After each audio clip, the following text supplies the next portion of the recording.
สวั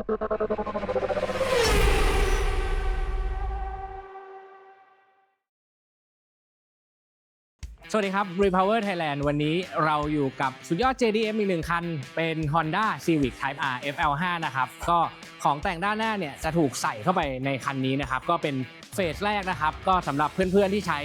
Civic FL5 นะครับอยากได้ของแท้ก็จะมีอยู่2แบรนด์เนาะก็จะมีทาง Mugen นะครับแล้วก็ Spoon Sport นั่นเองซึ่งคันนี้เนี่ยเราจะมาดูในรูปแบบการแต่งนะครับจากสำนัก Spoon Sport นั่นเองครับก็เดี๋ยวรายละเอียดมีอะไรกันบ้างเดี๋ยวไปดูทีละอย่างกันครับเริ่มที่ตัว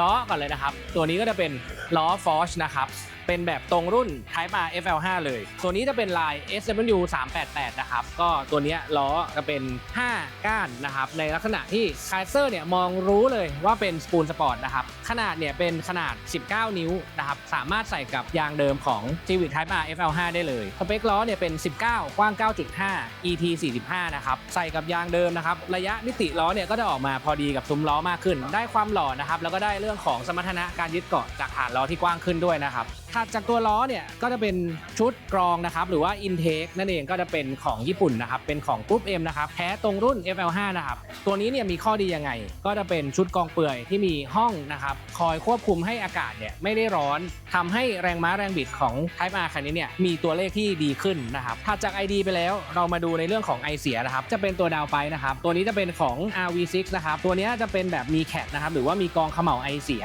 ชื่อของเขาจะชื่อว่า High Temp CAT ดาวไปนะครับการที่จะทำให้รถมีแรงม้าแรงบิดที่ดีเนี่ยขาเข้าดีแล้วขาออกก็ต้องไหลออกไปได้เร็วนะครับก็เปลี่ยนเป็นแบบ High Temp CAT ดาวไปนะครับแล้วก็มีตัวท่อของ Spoon Sport นะครับคันนี้อยากแต่งในลักษณะสไตล์ Spoon Sport นั่นเองก็จะมีท่อ N1 Muffler Kit นะครับซึ่งเปลี่ยนมาตั้งแต่ Front Pipe Mid Pipeแล้วก็ตัวมัฟเฟอร์หรือว่าหม้อพักไปเลยนะครับเมื่อเปลี่ยนตัวดาวไปไปแล้วสิ่งที่ต้องทำต่อนะครับก็จะมีของ Honda Civic Type R FL5 เนี่ยถ้าเพื่อนๆไม่รู้ผมอธิบายเพิ่มเติมก็คือมันจะต้องมีการเจลเบรกนะครับหรือว่าปลดกล่อง ECU ของเครื่อง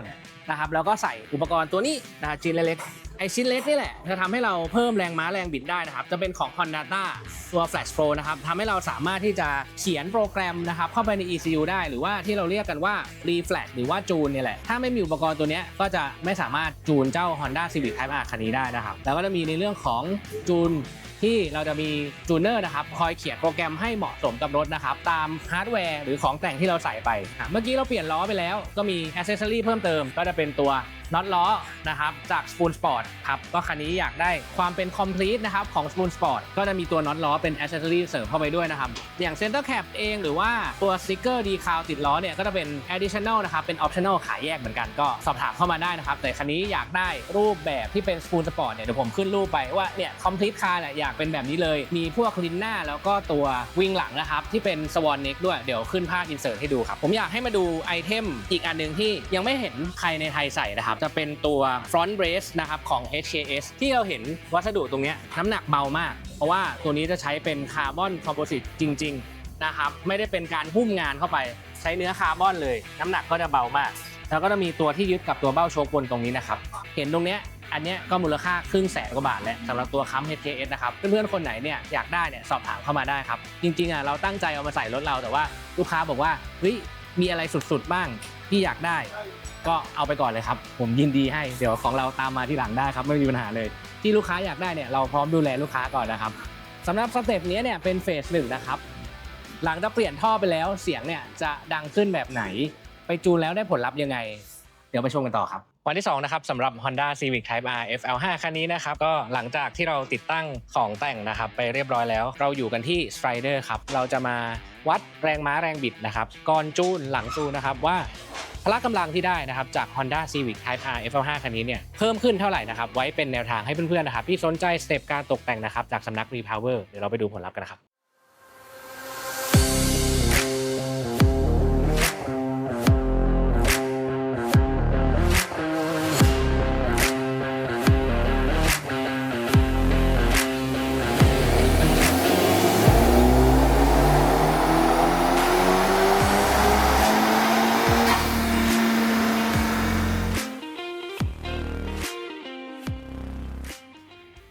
ก็จูนเสร็จเป็นที่เรียบร้อยครับได้แรงม้าอยู่ที่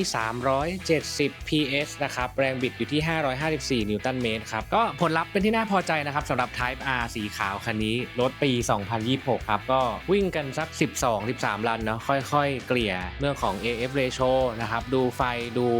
น้ำมันดูองศาจุลระเบิดดูอะไรอย่างเงี้ยครับแล้วก็ปัญหานะครับคนใช้ Type R ก็น่าจะทราบกันดีเรื่องของความร้อนนะครับวิ่งนะครับแป๊บเดียวนะครับเรื่องของตัว Oil Temp นะครับ Water Temp ก็ขึ้นเร็วมากเลยก็ต้องค่อยๆดูนะครับเพื่อไม่ให้เป็นการทำให้เครื่องมันโทรมเร็วเกินนะครับที่ม้าเนี่ยขึ้นไม่ได้เยอะเพราะว่าจริงๆฝั่งโค้ง ID มันไม่ได้ใหญ่มากครับมันเน้นให้สปูให้มีรอบตั้งแต่สัก 2-3 พันรอบนะครับอันนี้ยังเป็นโบเดิมอยู่ก็ถ้าอยากได้ตัวเลขมากกว่านี้ก็ต้องไปสเต็ปต่อไปครับก็เป็นพวกสเตจ3อัพเทอร์โบอัพน้ำมันอะไรอย่างเงี้ยนะครับเดี๋ยวมาดูกันว่าอนาคตเนี่ยจะไปยังไงนะครับสำหรับคันนี้แต่ว่าที่แน่ๆเนี่ยของ Repower เดี๋ยวมีเปลี่ยน Catalyst Down Pipe แล้วก็จะเปลี่ยนเทอร์โบไหมจะเปลี่ยนอะไรไหมกดติดตามช่อง YouTube ของเราไว้ครับ Repower Thailand ครับก็อยู่กับ Championship YFL5 เหมือนเดิมครับวันนี้มาเพิ่มอุปกรณ์นะครับอีกครั้งหนึ่งเป็นโชค KW Suspension ตัว KW Bundle V3 ครับตัว Bundle เนี่ยก็จะมีตัว Cancellation Kit นะครับหรือว่าตัวยกเลิกระบบไฟฟ้านะครับเพราะว่าเจ้า Type R คันนี้เนี่ยเป็นโชคไฟฟ้านั่นเองครับแล้วก็อุปกรณ์อีกตัวหนึ่งที่จำเป็นเลยที่ขาดไม่ได้ครับสำหรับตัว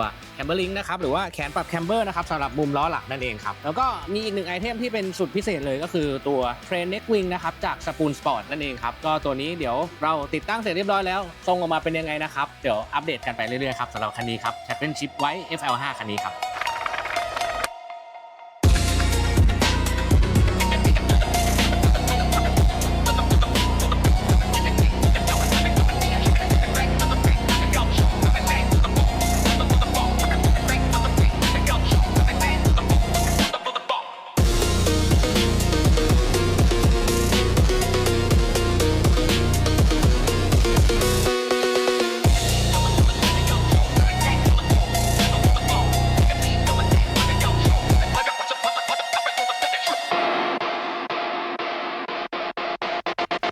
เป็นยังไงบ้างครับสำหรับความหล่อดุดันของเจ้า Championship YFL5 คันนี้เพื่อนๆชอบไหมครับจากสำนักแต่ง Spoon Sport แทบจะทั้งหมดเลยนะครับขาดตัวลิ้นหน้าที่ลูกค้ากังวลว่าขับแล้วเนี่ยเดี๋ยวจะไปครูดเดี๋ยวลิ้นหน้าจะเกิดความเสียหายได้นะครับแต่ผมว่าใส่เท่านี้ก็หล่อลงตัวแล้วนะครับสำหรับ FL5 คันนี้สำหรับเพื่อนๆที่ใช้ JDM นะครับไม่ว่าจะเป็น Civic Type R ตัวไหนก็ตาม FL5 FK8 นะครับหรือว่า JDM รุ่นอื่นๆนะครับอยากติดต่อสอบถามเรื่องอุปกรณ์ตกแต่งนะครับคิดถึง Repower ได้ครับเราไม่ได้ทำแต่รถยุโรปนะครับแนวสไตล์ JDM เนี่ยเราก็มีดูแลได้เช่นกันครับก็สำหรับคลิปนี้ลาไปเพียงเท่านี้ครับไว้เจอกันใหม่คลิปหน้าเราจะเอารถอะไรมารีวิวให้เพื่อนๆฟังกดกระดิ่งแจ้งเตือนกด Subscribe ช่อง YouTube Channel ของเราไว้ได้เลยครับลาไปเพียงเท่านี้ครับสวัสดีครับ